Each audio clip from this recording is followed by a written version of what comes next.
Bismillahirrahmanirrahim. Di Qur'ana pîroz de behsa Zekeriya pêxember wisa dibore. Zekeriya pêxember ji Rebbê xwe re bi nîdaeka xefî wisa dua kir. Rebbê min, hestiyê min sist, pora min spî bû. Xwedayê min, ez ji duayên xwe qet bêhêvî nebûme. Ez ji yê ku bikevin şûna min ditirsim. Pîreka min jî eqîm e, zarokên wê çênabin, ji kerema xwe zarokekî hîbê min bike. Bila bikeve şûna min û bibe warisê min û warisê alê Yaqûb. Rebbê min, wî bixe yekê ku tu jê razî bibî. Piştî duaya Zekeriya pêxember, melaîketan jê re mizgînî anî û got: Xwedê duayên te qebûl kir. Mizgîniya Yehya ji te re şand.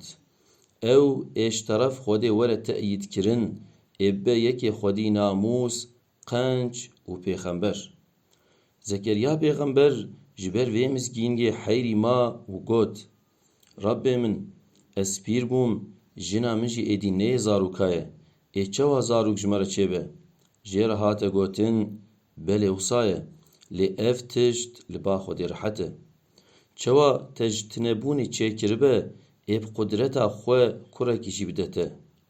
Zekeriya pêxember got: Rebbê min, ayetek, delîlek nîşanên bide. Xwedê jê re wehî kir, tu heta 3 rojê nikarî biaxivî. Wê rojê Zekeriya pêxember ji xeberdanê ket, nikarbû biaxive xeber bide. Dema diçû ser mihrabê, ji qewmê xwe re bi îşaret digot: Sibeh û êvarê zikir û tesbîhê Xwedê bikin. Piştî demekî jina Zekeriya bi Yehya hamîle ma. Yehya bi izna Xwedê hat dinyayê. Xwedê bi rehm û kerema xwe Yehya hîbê Zekeriya pêxember kir. Yehya aleyhisselam kete şûna bavê xwe, Xwedê hê di zarokbûna wî de hikmet daye. Ew ji teref Xwedê zêde henûn û pak bû. Jiyana xwe li gor riza Xwedê diborand.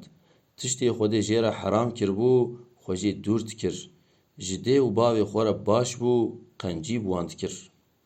Roja ji dayîk bû, roja bimre û roja dîsa sax be, selama Xwedê li ser Yehya pêxember be. Xwedayê me, çawa te duaya Zekeriya pêxember qebûl kir, duayên me jî qebûl bike. Zarokên qenc bide me. Ewladên me ji bo me bixe ronayiya çavan û ji muteqiyan re bixe pêşeng û rêber. Amîn, amîn.